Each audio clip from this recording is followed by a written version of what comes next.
Hi there, this is Rob at Reason101.net, and I'm here to showcase um, another video tutorial on how to create some better patches.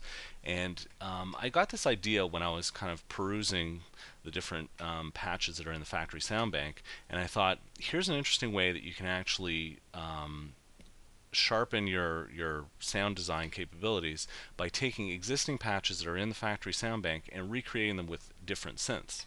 So what I'm going to do is I'm going to open up a subtractor synth and I'm going to recreate that in Thor. So what we're going to do is we're going to create a subtractor and I'm going to browse for the patch that I want in the factory sound bank and go down to the subtractor patches. And one of the patches I really liked and I've used quite a bit in different songs that I've worked on over the past is the Juicer 2. And the Juicer 2, it's a great sound. Just listen to it.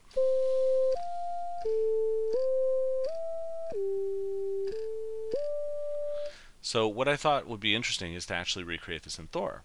So let's go over here, let's create an instrument. We're going to create Thor. It's going to be the default patch. We're going to open it up, we're going to show the programmer. And the default patch sounds like this. Sounds totally different. So let's start by recreating this patch. First thing we'll start off is with these two oscillators. They're fairly straightforward. They're two sawtooth waves.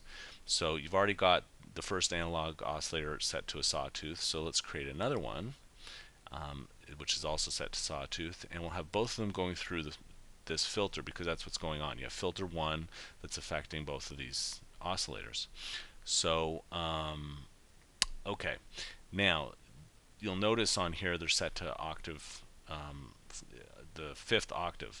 So let's just set those up to move them up 1 to be set to the 5th octave. And then the oscillator 2 is set to have a -5 cents. So what you can do is you can tune that to -5 over here. Easy enough. Now onto the filter, what you've got is you have a filter frequency of 52 and a resonance of 44. Resonance is pretty straightforward. Resonance you can go to 44 quite easily. And the frequency is a little bit more difficult because you're translating different numbers here. You got 52 here, but here it's set in kilohertz. So we're going to reduce this down a little, and we're going to get to where we feel it should be, around this range.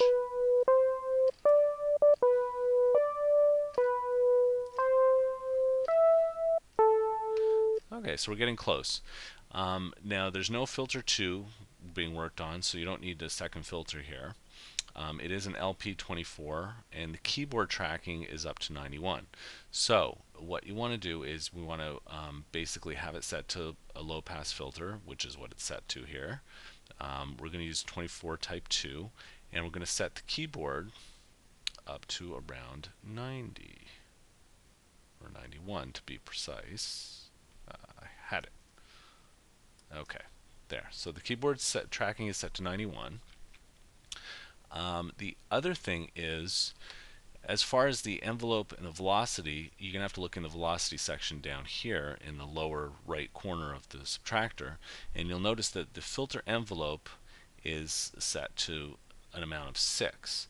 So the filter envelope is actually affecting, or the velocity is affecting the filter envelope.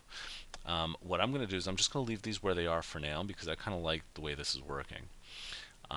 The other thing we're going to do is we're going to set the filter envelope and the amp envelope. And this you're going to have to kind of go by sight and just kind of set it up to be about the same as the subtractor. It doesn't have to be precise.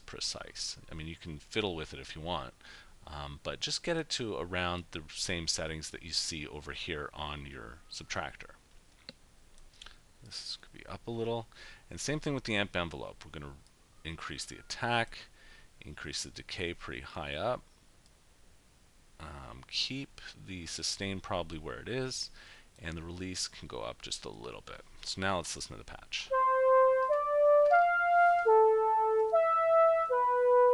Okay, it's getting pretty close. Still, there's very basic differences between the two. And let me just do one thing here. Okay, I want to have these two. There we go. Okay, so now I can A-B the sounds. So let's just hear the subtractor again. And then let's hear Thor. Okay, so it's getting close. However, there's one thing that's going on here, which is this phase. And you can't really, I mean, you probably could recreate this in Thor. What I found worked pretty well for the juicer patch, though, is to sync up the two oscillators and then to reduce it and create kind of a soft sync, somewhere around 35 or so. And now, which one am I listening to here? Yeah, I'm listening to Thor.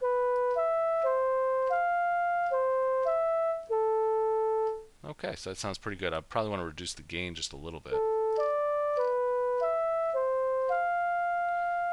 And notice that the velocity is also going to the amp, which is exactly what we have here. So we'll just increase this a little bit. And the other thing that's going on is that it's being played in legato mode. So we have to go back into the global area here of Thor and put that in legato mode. We also don't need any polyphony because that's only for if it's set to polyphonic. And we're also going to decrease the range for the pitch bend wheel to mimic the range of the subtractor. The other thing that's going on is that you have a portamento setting and it's set to 50. So we're going to turn on portamento. We're going to increase this to 50.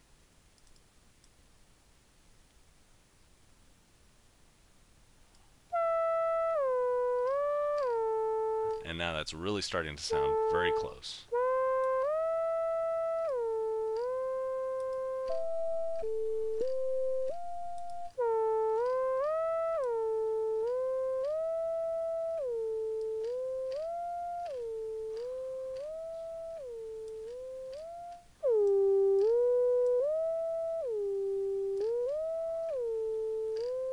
And now you'd be hard pressed to tell the difference.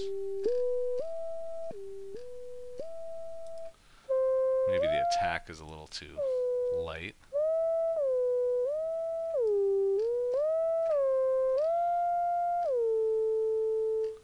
Okay, pretty good. Now the other thing that's going on the subtractor is you have this mod wheel.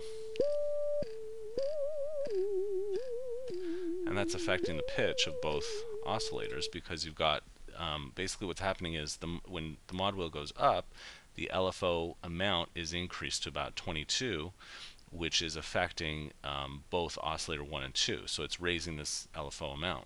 So we can easily recreate that in Thor. Let's go back to Thor for a second. Let's pull this down.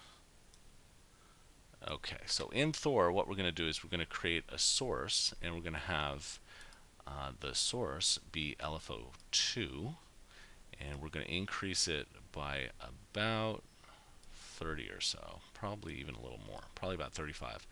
And we're going to have this affect both oscillator 1 pitch, and same thing, put it at about 35 or so, have that affect oscillator 2 pitch, and the actual LFO that we're using is a triangle wave, so we're just going to increase this up 1 to make it be a triangle wave. The rate of the LFO is 74, so the rate is probably a little higher. There we go.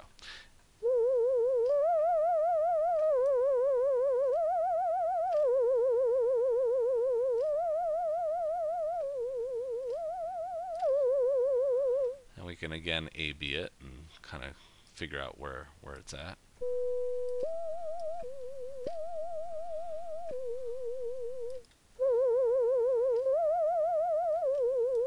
So that's pretty close. It's about 6 hertz, maybe just a little higher.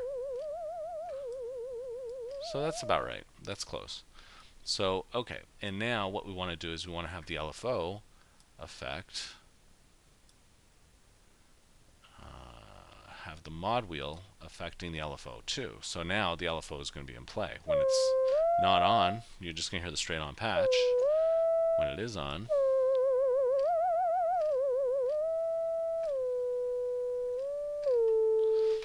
Okay. Now the other thing that's going on is we want to see the mix. The mix between the two oscillators is that oscillator 1 is the main sound and oscillator 2 is only affecting 8% or so of the mix. Well, sorry, that's a MIDI value, so it's affecting only I guess 8 out of 127 different ranges. So what we can do is we can use our mixer to recreate the same kind of thing by bringing this down, down, down, down, down, probably to around, yeah, probably a little under, but about 6 or so.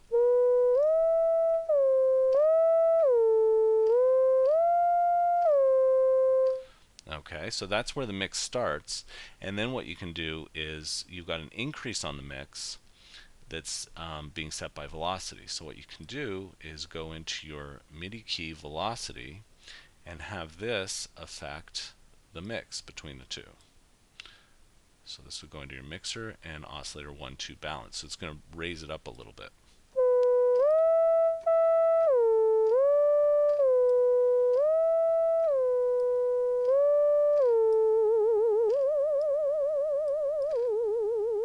This is probably a little too much.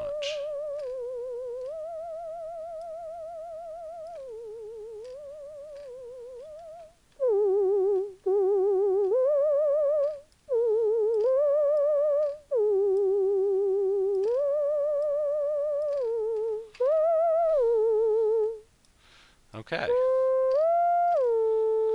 So there you go. So there's an idea that I had for how to basically go about recreating patches from one synth to another within reason.